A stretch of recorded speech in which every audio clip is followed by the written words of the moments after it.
Welcome to the Forsyth Magazines podcast. I'm Brooke Eagle, your host, bringing you the stories of the people shaping our community. From business owners to local leaders, we'll explore their journeys, passions, and lessons learned. Let's dive in. Hey guys, we're back with another podcast episode, and I have three very special guests with us today, all from Trellis Supportive Care, one of my favorite nonprofits. We have Linda Darden, Mike Lalor, and Ann Gothrow. How are you? Good.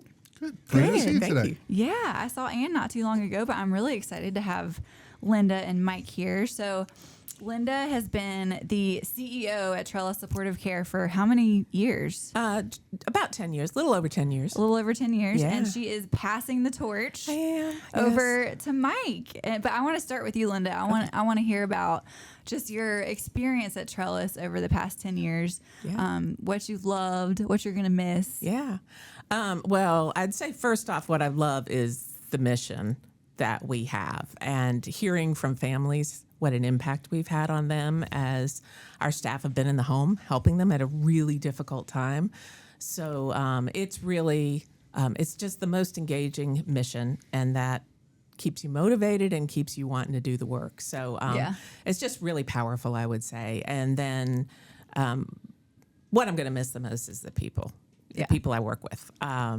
People I work with every day is mostly executive team, management, but also the people who are caring for the patients. I just have all the admiration in the world for them. So, oh my gosh, yeah. I'm going to miss being a part of a team like that. It's a great team. And then our board, we have so many community leaders who give so much to our organization. They advise us. They share their experiences and really are a key part of our team.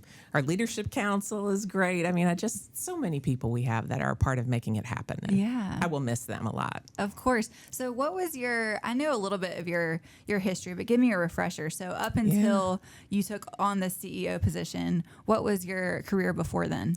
So I actually started out fresh out of college as a CPA, working in public accounting. So I had very much of finance background and really always loved healthcare. It was a helping industry. My father was a hospital administrator, so I just kind of followed into that industry and loved being able to use my finance skills in a way that helped people.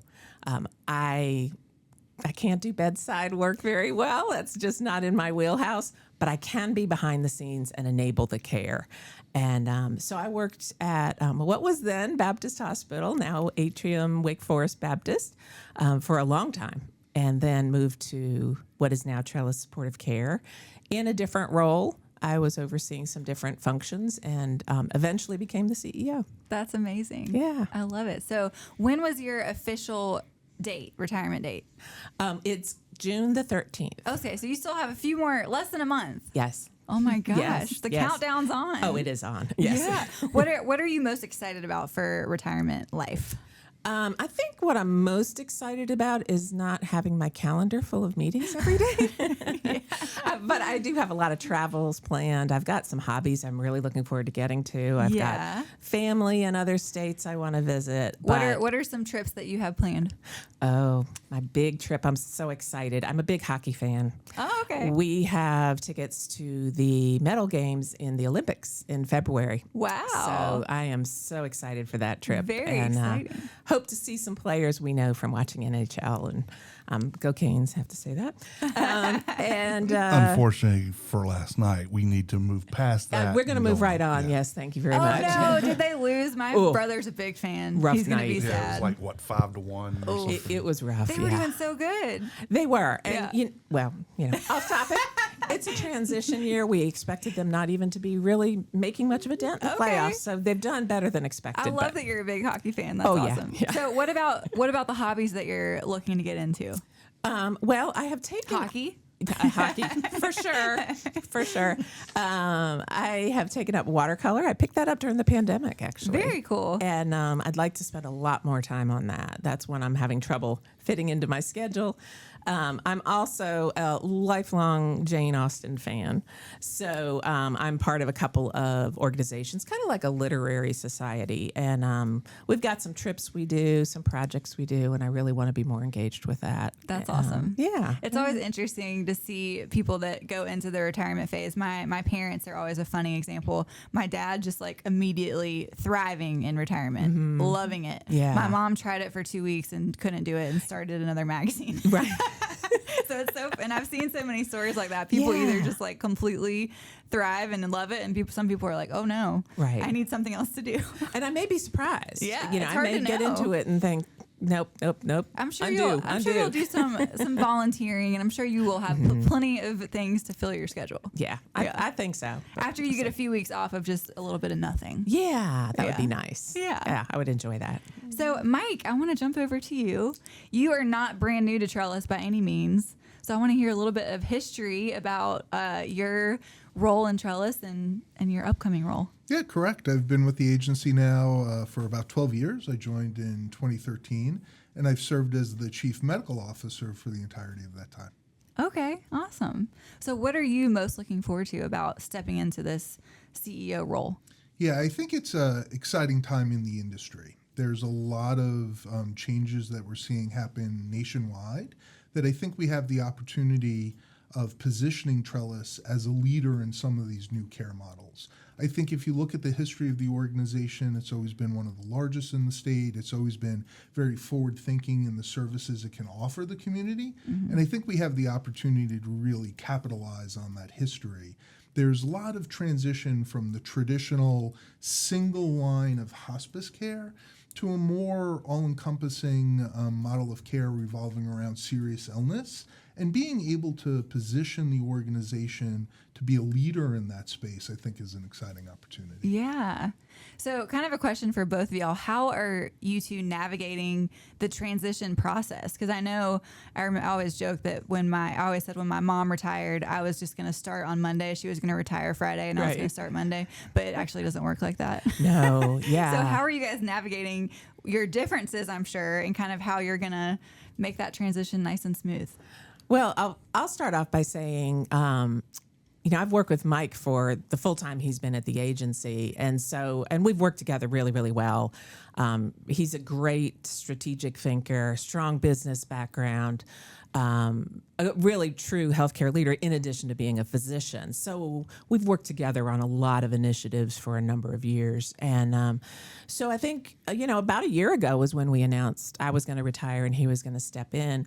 And we kind of broke out some phases of transitions of responsibilities and plotted them out on a calendar, and we've kind of stuck with that, and it's just been great. I think it's been a really smooth transition. That's awesome. Yeah.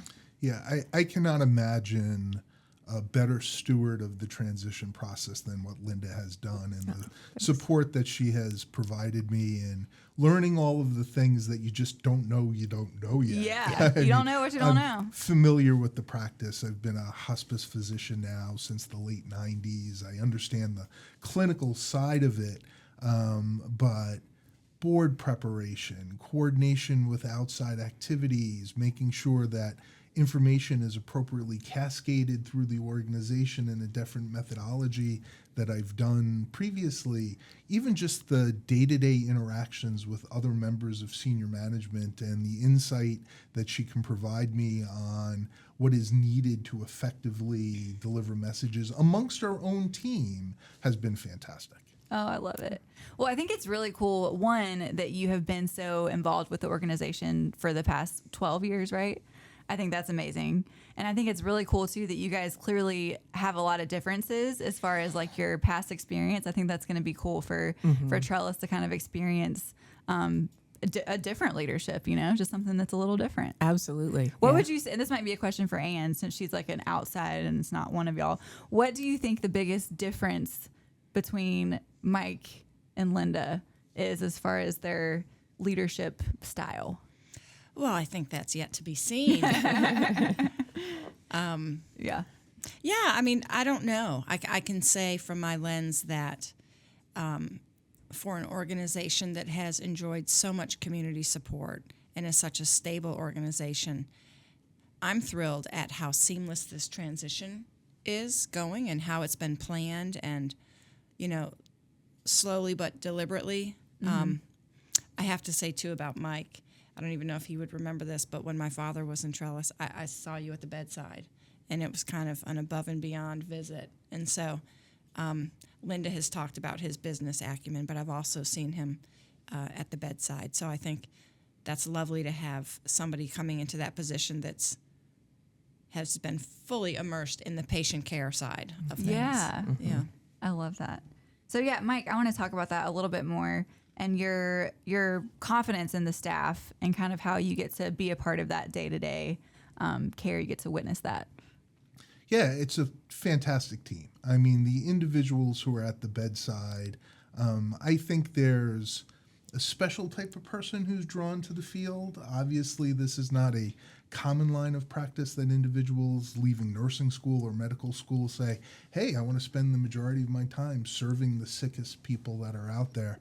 So it's a special heart that draws people to the organization. And then on top of that, the dedication and commitment that the individuals have to this organization is par none. It is really a fantastic group of individuals to be able to serve alongside with. Yeah. Yeah. So, Linda, I have a question for you. So, if you pretend Mike's not in the room, Okay. what would be just a message that you would want to tell him as the incoming CEO? Just, a heartfelt message from you to him, from leaving CEO position to him gaining it.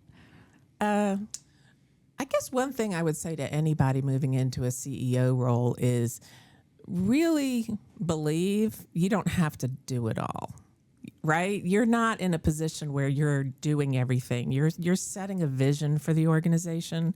People are looking to you to make sure that you feel good about where we're going. We have such a compelling mission that they'll follow, they will do, and they will continue to care for patients. They just want to know somebody's at the helm of the ship, has got it, and knows where we're going. And so I think there's just a lot of that visioning and messaging that is so important in the role. And so I would say that, I think, to any CEO of any organization. I love that. I think that's such an important message because if you are not seeming confident, that's going to quickly filter through to everybody else. They can see that. So I think that's such a crucial part to your role. And that's something that, everybody can't do. So kudos to you. Well, thank you. Thank you. Well, guys, I'm so excited for this transition. You've already had your retirement party, correct? Well, I had one, but I'm willing to have more. Let's plan another one. It's time. Yes. We have a little breakfast planned for everybody. Amazing. Yeah, it's going to be nice. So I hope you get to enjoy. Is she invited? She's invited now. It's on June 14th after I retire. I guess we should check her calendar. Calendar should be empty. Right. Yeah. Exactly. Well, Linda, I hope you do take some time to relax and de-stress and get to enjoy the retired life, pick up all the hobbies, watch all the hockey, do all the things. Okay, thank you. And Mike, congratulations on your new role. We're super excited to see where you take Trellis. I know that you'll have your own touch on it, and it's going to be fabulous. Thank you so much. We're looking forward to the opportunity. Yeah. Any last words about Trellis Supportive Care and what you guys want our listeners to know? Oh, me?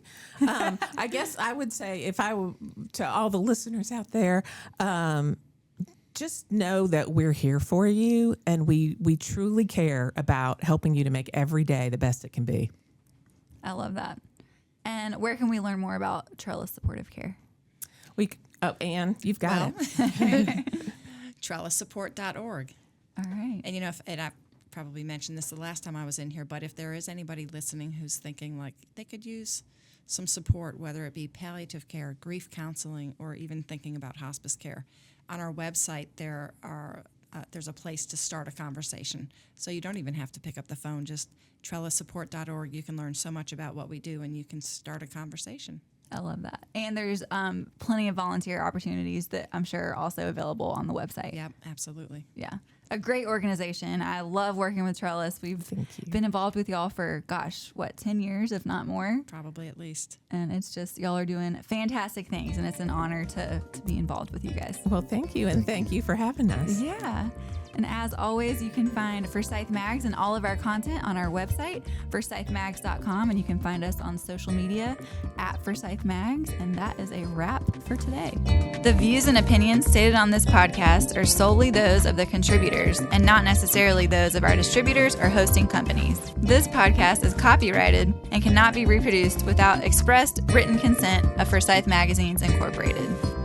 Whew, that's a mouthful.